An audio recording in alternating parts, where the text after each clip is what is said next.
ಮಾಜಿ ಮುಖ್ಯಮಂತ್ರಿ ಬಿಎಸ್ ಯಡಿಯೂರಪ್ಪ ಅವರು ಕಳೆದ 5 ದಶಕಗಳಿಂದ ಬಡವರು, ರೈತರ, ಶೋಷಿತರು, ಪೀಡಿತರ ಪರವಾಗಿ ಹೋರಾಟ ಮಾಡಿದವರು. ಇದು ಇಂದಿನ ಯುವ ಪೀಳಿಗೆ ಮತ್ತು ಎಲ್ಲಾ ರಾಜಕಾರಣಿಗಳಿಗೆ ಮಾದರಿ ಅಂತ ಬಿಜೆಪಿ ರಾಜ್ಯಾಧ್ಯಕ್ಷ ಶಾಸಕ ಬಿವೈ ವಿಜಯೇಂದ್ರ ಅವರು ತಿಳಿಸಿದ್ದಾರೆ.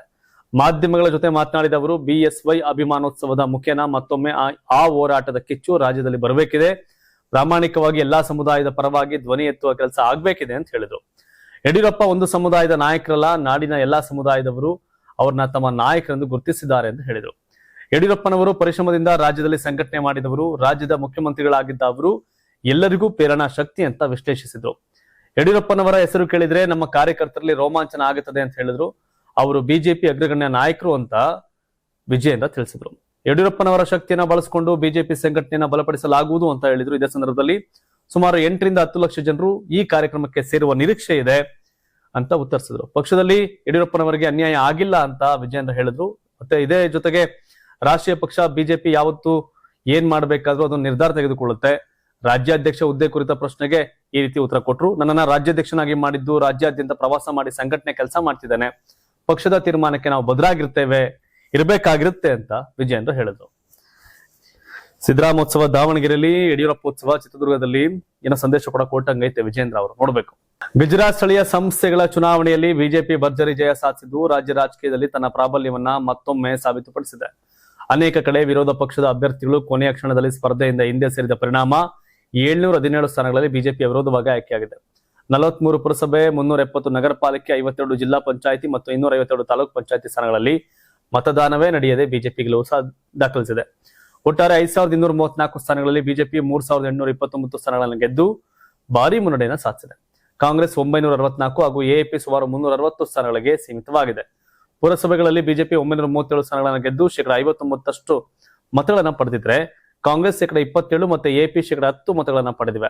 ನಗರ ಪಾಲಿಕೆಗಳಲ್ಲಿ ಬಿಜೆಪಿ 1976 ಸ್ಥಾನಗಳನ್ನು ಗೆದ್ದಿದ್ದು ಕಾಂಗ್ರೆಸ್ 484 ಮತ್ತು ಎಎಪಿ 25 ಸ್ಥಾನಗಳಲ್ಲಿ ಜಯ ಸಾಧಿಸಿದೆ. ಜಿಲ್ಲಾ ಪಂಚಾಯಿತಿಗಳಲ್ಲಿ 34ರಲ್ಲಿ 33 ಗೆದ್ದು ಬಿಜೆಪಿ ಇತಿಹಾಸ ನಿರ್ಮಿಸಿದೆ. ನರೇಂದ್ರ ಮೋದಿ ಅವರು ಈ ಗೆಲುವನ್ನ ಬಿಜೆಪಿ ಆಡಳಿತದ ಮೇಲೆ ಜನರ ವಿಶ್ವಾಸದ ಪ್ರತಿಬಿಂಬ ಅಂತ ಹೇಳಿದ್ದಾರೆ. ಮುಖ್ಯಮಂತ್ರಿ ಭೂಪೇಂದ್ರ ಪಟೇಲ್ ಅವರು ಕಾರ್ಯಕರ್ತರ ಪರಿಶ್ರಮಕ್ಕೆ ಕ್ರೆಡಿಟ್ ನೀಡಿದ್ದಾರೆ. ಆದರೆ ತಜ್ಞರು ವಿರೋಧ ಪಕ್ಷದ ಅಭ್ಯರ್ಥಿಗಳ ಹಿಂಪಡೆಯುವಿಕೆ ಕುರಿತು ಪ್ರಶ್ನೆ ಎತ್ತಿದ್ದು ಚುನಾವಣಾ ಪ್ರಕ್ರಿಯೆ ಪಾರದರ್ಶಕತೆ ಬಗ್ಗೆ ಚರ್ಚೆ ಹುಟ್ಟಿಸಿದೆ. ಕಾಂಗ್ರೆಸ್ ಮತ್ತು ಎಎಪಿ ನಡುವೆ ಮತಗಳ ವಿಭಜನೆಯು ಬಿಜೆಪಿಗೆ ಲಾಭವಾಗಿರುವುದಾಗಿ ವಿಶ್ಲೇಷಣೆಗಳು ಸೂಚಿಸುತ್ತವೆ.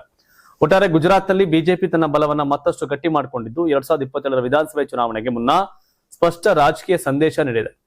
ವಿರೋಧ ಪಕ್ಷಗಳು ಒಗ್ಗಟ್ಟಾಗದಿದ್ರೆ ಬಿಜೆಪಿ ಪ್ರಾಬಲ್ಯ ಮುಂದುವರಿಯುವ ಸಾಧ್ಯತೆ ದಟ್ಟವಾಗಿದೆ. ಬಿಜೆಪಿ ಸ್ಟ್ರಾಂಗ್ ಅಂದ್ರೆ BJP strong ಅನ್ನೋಕ್ಕಿಂತ opposition weak.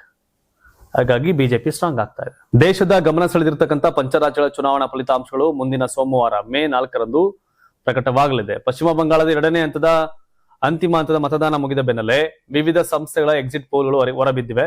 Assam ಮತ್ತು ಪುದುಚೇರಿಯಲ್ಲಿ ಬಿಜೆಪಿ ಮೈತ್ರಿಕೂಟಕ್ಕೆ ಸ್ಪಷ್ಟ ಮುನ್ನಡೆ, ಕೇರಳದಲ್ಲಿ ಕಾಂಗ್ರೆಸ್ ಮೈತ್ರಿಕೂಟಕ್ಕೆ ಸುಲಭ ಜಯ ಸಿಗಲಿದೆ ಅಂತ ಸಮೀಕ್ಷೆಗಳು ಸೂಚಿಸುತ್ತವೆ. ಆದರೆ ತಮಿಳುನಾಡು ಮತ್ತು ಪಶ್ಚಿಮ ಬಂಗಾಳದಲ್ಲಿ ಚಿತ್ರ ವಿಭಿನ್ನವಾಗಿದೆ.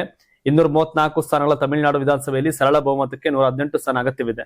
ಹೆಚ್ಚಿನ ಎಕ್ಸಿಟ್ ಪೋಲ್ಗಳು ಎಂಕೆ ಸ್ಟಾಲಿನ್ ನೇತೃತ್ವದ ಡಿಎಂಕೆ ಮೈತ್ರಿಕೂಟಕ್ಕೆ ಮತ್ತೊಮ್ಮೆ ಅಧಿಕಾರ ದೊರೆಯಲಿದೆ ಅಂತ ಅಂದಾಜಿಸಿದ್ರು. ಒಂದು ಸಮೀಕ್ಷೆ ದೊಡ್ಡ ಅಚ್ಚರಿಯನ್ನು ಮೂಡಿಸಿದೆ. ಆಕ್ಸಿಸ್ ಮೈ ಇಂಡಿಯಾ ನಡೆಸಿದ ಮತದಾನೋತ್ತರ ಸಮೀಕ್ಷೆ ಪ್ರಕಾರ ಇದೇ ಮೊದಲ ಬಾರಿಗೆ ರಾಜಕೀಯ ಕಣಕ್ಕಿಳಿರತಕ್ಕಂಥ ವಿಜಯ್ ನೇತೃತ್ವದ ಟಿವಿಕೆ ಪಕ್ಷವೇ ಸರಳ ಬಹುಮತದ ಗಡಿಯನ್ನು ದಾಟುವ ಸಾಧ್ಯತೆ ಇದೆ ಅಂತ ಹೇಳಲಾಗಿದೆ. ಡಿಎಂಕೆ ಮೈತ್ರಿಕೂಟ 92ರಿಂದ 110 ಸ್ಥಾನಗಳು, ಎಐಡಿಎಂಕೆ ಮೈತ್ರಿಕೂಟ 22ರಿಂದ 23 ಸ್ಥಾನಗಳು, ಟಿವಿಕೆ 98ರಿಂದ 120 ಸ್ಥಾನಗಳು. ಈ ಅಂದಾಜು ನಿಜವಾದ್ರೆ ತಮಿಳುನಾಡು ರಾಜಕೀಯದಲ್ಲಿ ಹೊಸ ಅಧ್ಯಾಯವೇ ಆರಂಭವಾಗಲಿದೆ. ಇತ್ತ ಎಡಪ್ಪಾಡಿ ಪಳನಿಸ್ವಾಮಿ ನೇತೃತ್ವದ ಎಐಡಿಎಂಕೆ ಮೈತ್ರಿಕೂಟಕ್ಕೆ ಯಾವುದೇ ಸಮೀಕ್ಷೆಯು ಬಹುಮತ ನೀಡದಿರುವುದು ಗಮನಾರ್ಹ. ಒಟ್ಟಾರೆ ಸ್ಪಷ್ಟ ಬಹುಮತ ಸಿಗದ ಪರಿಸ್ಥಿತಿಯಲ್ಲಿ ಟಿವಿಕೆ ಪಕ್ಷದ ನಿರ್ಧಾರವೇ ಸರ್ಕಾರ ರಚನೆಗೆ ಕೀಲಾಗುವ ಸಾಧ್ಯತೆ ಇದೆ. ಈ ಹಿನ್ನೆಲೆಯಲ್ಲಿ ವಿಜಯ್ ಕಿಂಗ್ ಮೇಕರ್ ಆಗ್ತಾರಾ ಎಂಬ ಚರ್ಚೆ ರಾಜಕೀಯ ವಲಯದಲ್ಲಿ ಶುರುವಾಗಿದೆ. ಸರ್ಕಾರಿ ಕಚೇರಿಗಳಿಗೆ ಭೇಟಿ ನೀಡುವ ಶಾಸಕರು ಮತ್ತು ಸಂಸದರನ್ನ ಅಧಿಕಾರಿಗಳು ಎದ್ದು ನಿಂತು ಸ್ವಾಗತಿಸುವುದು ಸಾಮಾನ್ಯ ಶಿಷ್ಟಾಚಾರ ಆಗಿದೆ. ಆದರೆ ಮಹಾರಾಷ್ಟ್ರ ಸರ್ಕಾರವು ಈಗ ಈ ನಿಯಮಕ್ಕೆ ಮಹತ್ವದ ತಿದ್ದುಪಡಿ ತಂದಿದ್ದು ಕ್ರಿಮಿನಲ್ ಪ್ರಕರಣಗಳಲ್ಲಿ ಭಾಗಿಯಾಗಿರ್ತಕ್ಕಂಥ ಅಥವಾ ಶಿಕ್ಷೆಗೊಳಗಾಗಿರುವ ಜನಪ್ರತಿನಿಧಿಗಳಿಗೆ ಇಂತಹ ಗೌರವ ನೀಡುವ ಅಗತ್ಯವಿಲ್ಲ ಅಂತ ಸ್ಪಷ್ಟಪಡಿಸಿದೆ. ಈ ಮೂಲಕ ಕಳಂಕಿತರಿಗೆ ಸಿಗುತ್ತಿದ್ದ ರಾಜ ಮರ್ಯಾದೆಗೆ ಸರ್ಕಾರ ಕಡಿವಾಣ ಹಾಕಿದೆ.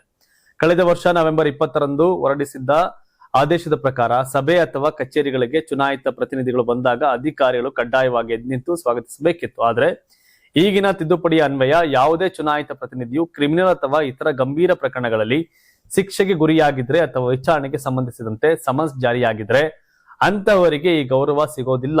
ಇನ್ನು ತನಿಖೆ ಎದುರಿಸುತ್ತಿರುವವರು ಅಥವಾ ಚುನಾವಣಾ ಸಂಬಂಧಿತ ವೈಯಕ್ತಿಕ ಕೆಲಸಗಳಿಗಾಗಿ ಕಚೇರಿಗೆ ಬಂದಾಗಲೂ ಅವರು ಆಗಮಿಸುವಾಗ ಅಥವಾ ನಿರ್ಗಮಿಸುವಾಗ ಅಧಿಕಾರಿಗಳು ಎದ್ದು ನಿಂತು ಸ್ವಾಗತಿಸುವ ಅವಶ್ಯಕತೆ ಇಲ್ಲ ಅಂತ ಸರ್ಕಾರ ಆದೇಶದಲ್ಲಿ ಉಲ್ಲೇಖಿಸಿದೆ.